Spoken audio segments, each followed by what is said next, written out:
Bismillahirrahmanirrahim. Assalamualaikum warahmatullahi wabarakatuh. Para siswa sekalian, selamat bertemu kembali dalam pembelajaran kimia bersama saya Ayudin SPD. Pada kesempatan ini materi yang akan dibahas yakni nanoteknologi, peran dan penerapan dalam praktik kimia hijau. Nah, sebelum bagaimana peran dan penerapan nanoteknologi dalam praktik kimia hijau, terlebih dahulu kita simak apa itu nanoteknologi. Nanoteknologi berasal dari dua buah kata, yaitu nano dan teknologi. Nano merupakan ukuran mirip dengan mikro atau piko, ya. Mikro adalah 1/1 juta atau 10 pangkat min 6. Kemudian piko adalah 1/1 triliun, ya, atau 10 pangkat min 12. Nah, kalau nano itu 1/1 miliar, ya, atau 10 pangkat min 9. Jadi 1 nanometer itu sama dengan 10 pangkat min 9 meter.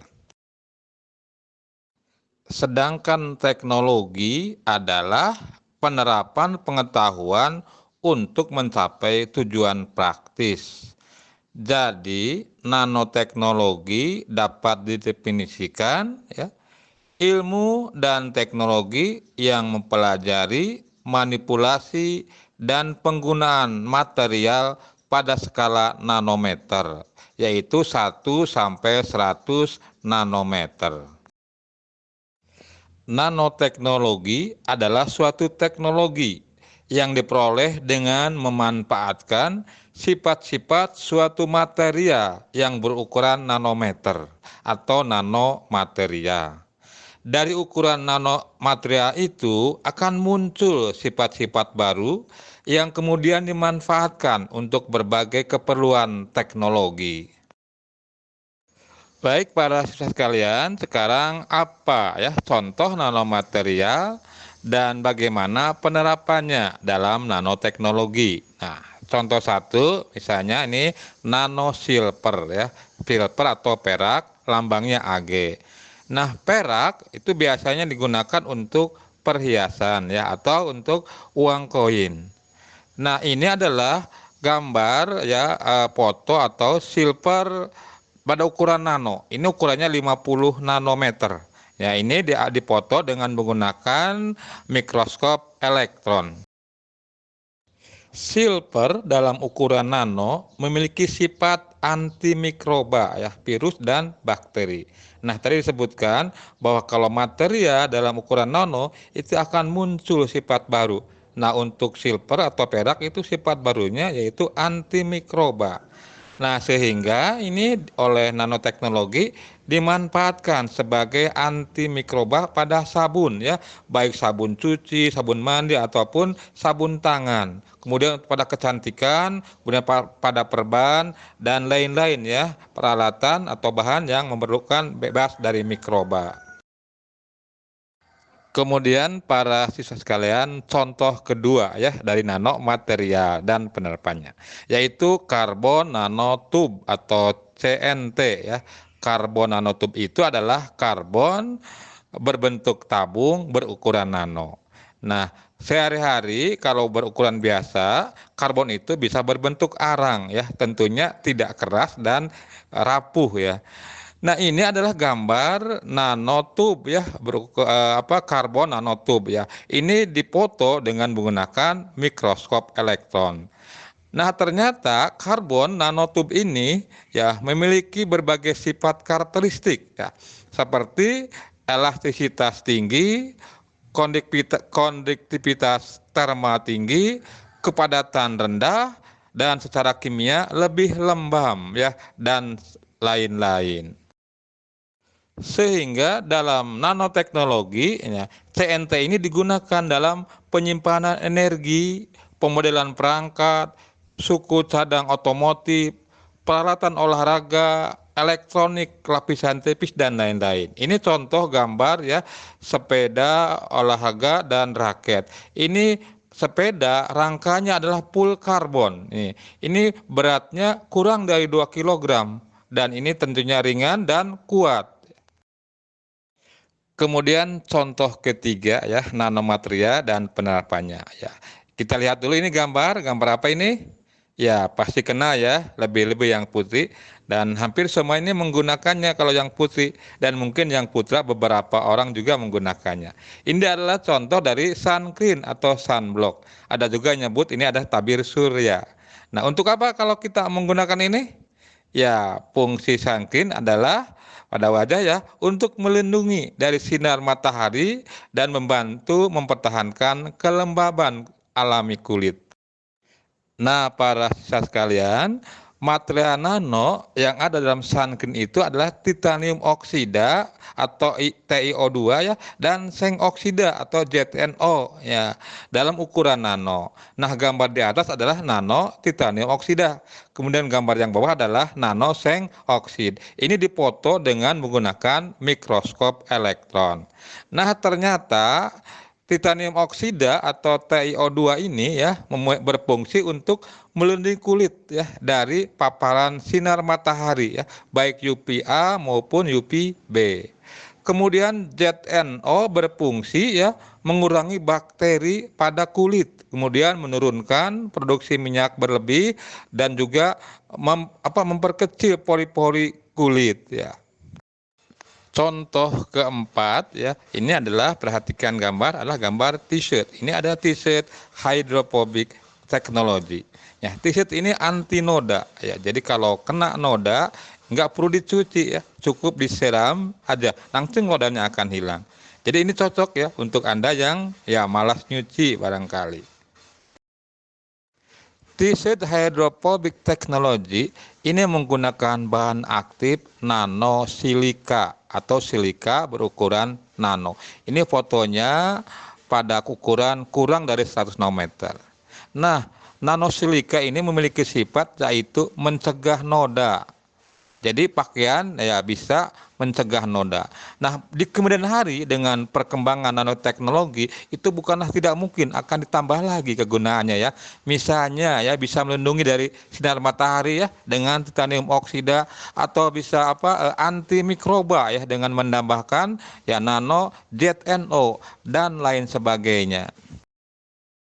Sekarang para siswa sekalian, bagaimana peran nanoteknologi dalam kimia hijau? Nanoteknologi sangat mendukung pelaksanaan kimia hijau atau green chemistry.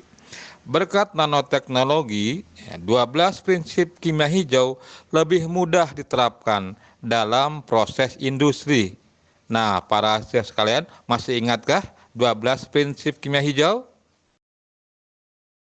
Peran nanoteknologi dalam prinsip kimia hijau. Prinsip 1, pencegahan limbah. Pengembangan sintesis model baru dengan menggunakan nanopartikel ya, akan dapat mengurangi bahkan menghilangkan limbah produksi. Ya, ini tentunya karena materialnya ya berukuran nano dan tentunya jumlahnya relatif juga sangat sedikit. Prinsip kedua, manajemen atom yang baik. Penggunaan partikel nano akan dapat memperhitungkan dengan tepat sehingga tidak ada atom yang terbuang. Prinsip ketiga, proses sintesis kimia yang lebih aman. Dengan teknologi nano dapat ditemukan dan dikembangkan bereaksi dan pelarut yang ramah lingkungan dan produk yang tidak beracun. Prinsip keempat, merancang bahan kimia yang lebih aman. Nanoteknologi berperan membuat bahan yang mempunyai sifat fisik dan sifat kimia tidak berbahaya atau tidak beracun. Prinsip kelima, merancang proses yang efisien energi. Dengan teknologi nano, proses produksi dapat dilakukan pada suhu dan tekanan ruang, sehingga dapat menghemat energi. Jadi tidak dilakukan pemanasan ataupun pendinginan ataupun tekanan vakum. Prinsip keenam, mengurangi produk turunan yang tidak perlu. Proses produksi nanoteknologi bersifat khas dan hanya menghasilkan produk yang diinginkan tanpa ada produk sampingan atau produk turunan. Prinsip ketujuh, prosedur yang aman untuk mencegah kecelakaan. Untuk mencegah kecelakaan, nanoteknologi mengadopsi prinsip ini dalam mengembangkan produk nanomaterial. Prinsip ke-8, pencegahan polusi secara real time. Nanoteknologi dapat digunakan untuk mencegah polusi secara real time melalui sensor nano yang dapat mendeteksi gas berbahaya. Selain sensor nano, nanoteknologi juga dapat digunakan untuk mencegah polusi dengan cara membuat bahan yang ramah lingkungan. Prinsip ke-9, mendesain produk yang mudah terurai. Salah satu kajian pada nanoteknologi adalah untuk mengetahui perilaku nanomateria di lingkungan. Oleh karena itu, dengan nanoteknologi dapat merancang produk yang mudah terurai setelah dimanfaatkan dan tidak mencemari lingkungan. Prinsip ke-10, menggunakan katalis. Salah satu bidang kegiatan nanoteknologi adalah menemukan katalis nano yang efisien. Penggunaan nanomateria sebagai katalis tidak hanya meningkatkan efisiensi proses industri, tetapi juga berpotensi mengurangi dampak lingkungan. Prinsip ke-11, menggunakan bahan baku yang terbarukan. Salah satu hasil nanoteknologi yang dikembangkan adalah penggunaan bahan alam seperti ganggang, tumbuhan, dan buah sebagai bahan baku sintesis katalisator. Prinsip ke-12, menggunakan pelarut dan bahan pendukung yang lebih aman. Dalam praktiknya, nanoteknologi menghindari penggunaan pelarut dan bahan kimia berbahaya karena pelarut dalam nanoteknologi bersifat khusus. Nah, itulah para siswa sekalian peran nanoteknologi ya, untuk mewujudkan 12 prinsip kimia hijau tersebut. Para siswa sekalian, itulah uraian materi tentang nanoteknologi, peran dan penerapannya dalam praktik kimia hijau. Semoga dapat memberi manfaat bagi kita semua. Mohon maaf atas segala kekurangannya. Salam dan bahagia. Wassalamualaikum warahmatullahi wabarakatuh.